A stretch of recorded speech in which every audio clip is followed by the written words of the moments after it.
What if I told you that 90% of your time ice fishing for perch is spent looking in the completely wrong place? Think about it. You drill a hole, you drop your line straight to the bottom, and you wait.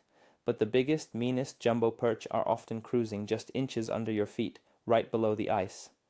Today, we are tearing apart one of the oldest rules in winter fishing. I'm going to show you not just what is happening, but why it's happening. This is the secret that separates the anglers who consistently pull up giants from the ones who go home with a bucket of bait stealers. So let me know in the comments right now. Where do you typically start looking for perch? Top, middle, or straight to the bottom? Let's be honest. For generations, we've been taught one thing. Fish live near the bottom. It's where the structure is, it's where the crayfish are, it's just where fish are supposed to be. Your dad told you, his dad told him. It's the comfort zone of ice fishing. Your flasher even makes it easy. You watch that lure bounce off the bottom, a red line appears, and you set the hook. It's a system that works, or at least it seems to work. But this habit, this bottom-first mentality, is the very reason you're mostly catching smaller, less aggressive fish. The true trophies, the ones that make a real scream, are playing a different game entirely. And to catch them, we have to unlearn years of tradition and start looking up. Let's start with the basics of why we all love the bottom. It's a tangible place. You can feel your lure hit the mud or rock.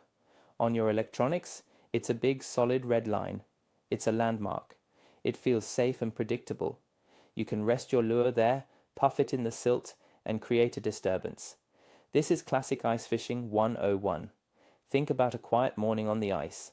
The first thing you do is find the depth, subtract a foot, and start jigging. It's an automatic reflex burned into our brains. It's effective for catching some fish, but it's a trap if you're hunting for the absolute biggest perch in the system. Now, let's talk about who lives down there. The bottom is a crowded neighborhood.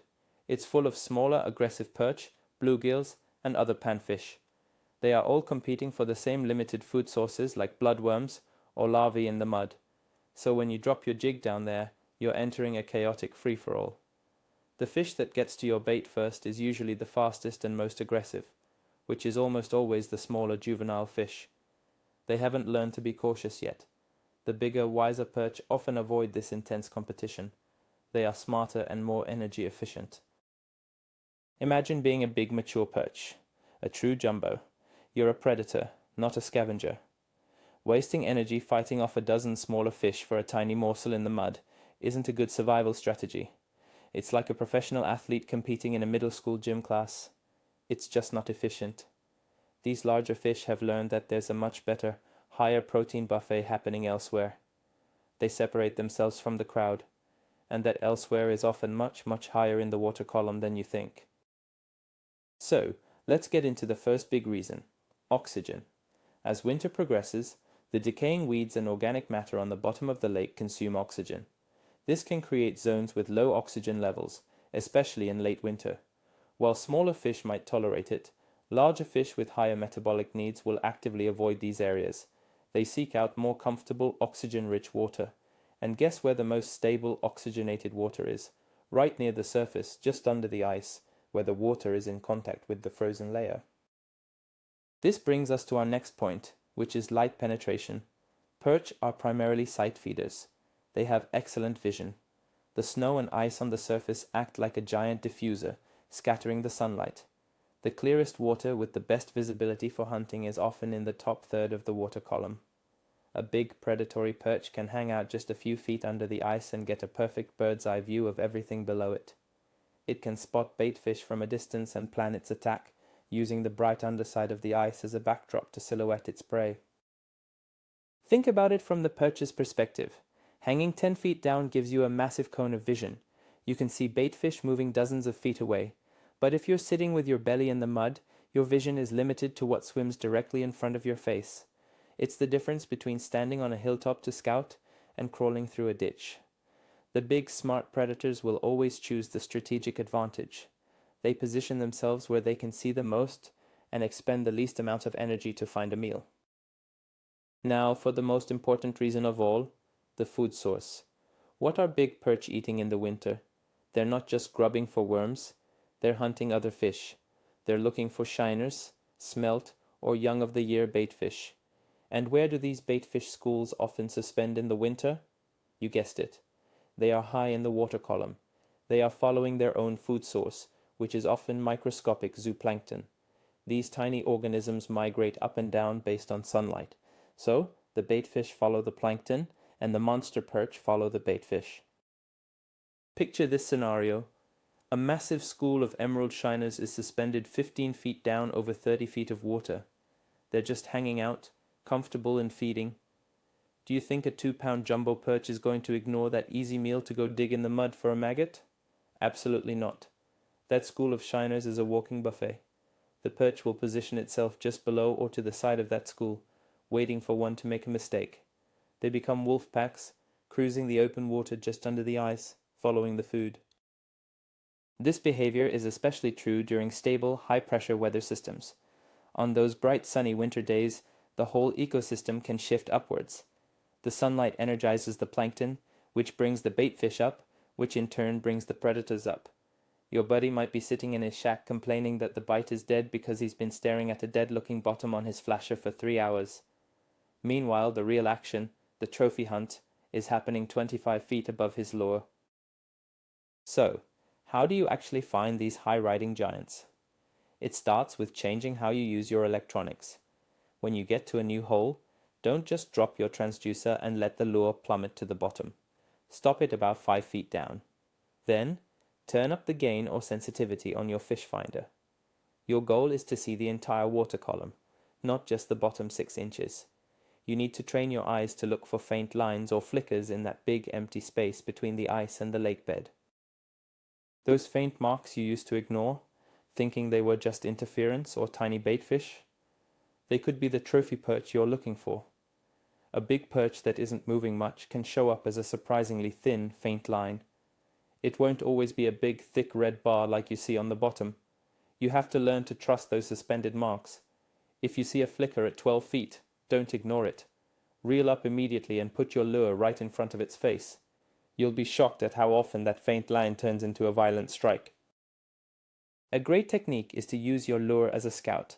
Instead of a fast drop, control the descent. Let it fall slowly and watch your screen the entire time. Pause it every 5 feet for a few seconds. You are trying to draw the attention of any fish that might be suspended nearby. A lot of times you'll see a line appear out of nowhere and start chasing your lure down. This is an active hunting fish. If it follows you, stop the lure and let the fish catch up. This is where the real cat and mouse game begins.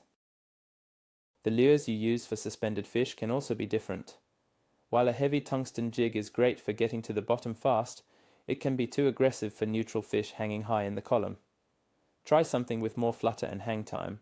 A small jigging spoon, like a Castmaster or a Swedish pimple, is perfect. It flutters and flashes on the way down, attracting fish from a distance. A simple jig head with a plastic that has a subtle tail kick can also be deadly. You want something that looks like a dying baitfish. The jigging cadence also needs to change. You're not trying to pound the silt anymore. For suspended perch, think more subtle. Use short, sharp 1-inch to 3-inch snaps of the rod tip to make the lure dart, and then let it fall on a slack line. Then, just hold it perfectly still. These big perch will often come right up to the lure and just stare at it for what feels like an eternity.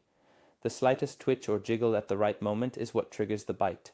It's a game of patience and finesse. Here's a real-life example. I was fishing a deep lake, marking almost nothing on the bottom.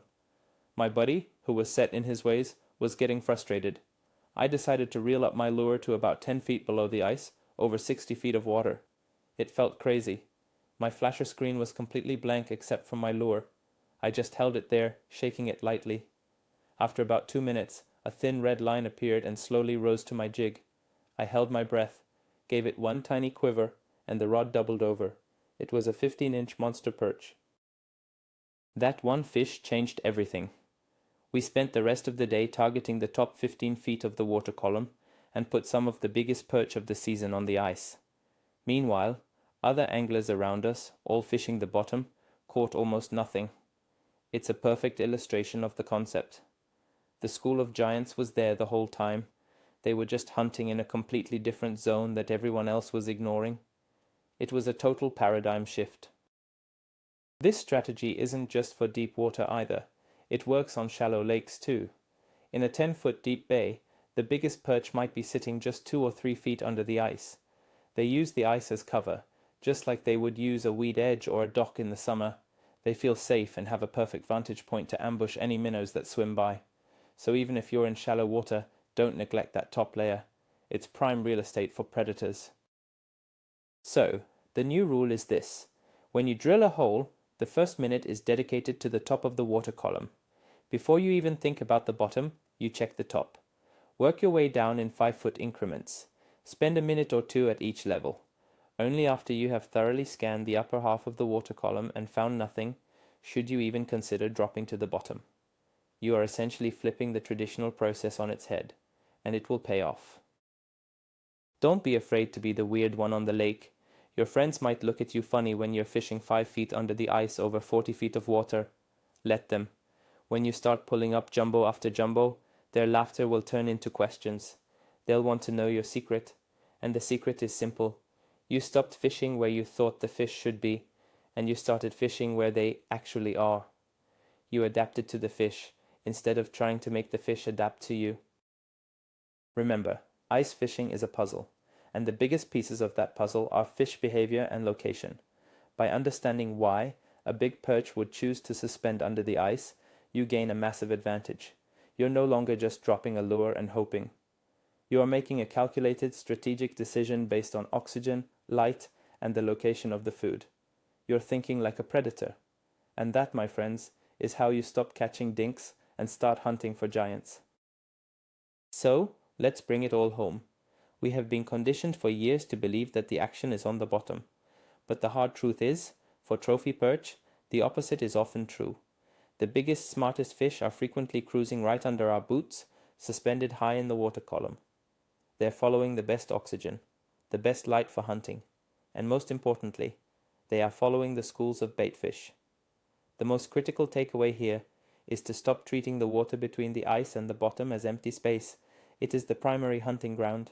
This isn't just a minor adjustment, it's a complete change in strategy. It means your first move at every new hole should be to check the top 5 to 10 feet of water, not the bottom 30. That's the aha moment that can change your entire season. Thank you so much for watching. If you learned something new today and you're ready to try this out, please hit that like button. And make sure you subscribe so you don't miss out on more tips that go against the grain. Now, I have a serious question for you. After hearing all this, are you going to commit to fishing the top of the water column first on your next trip? Let me know your game plan in the comments below.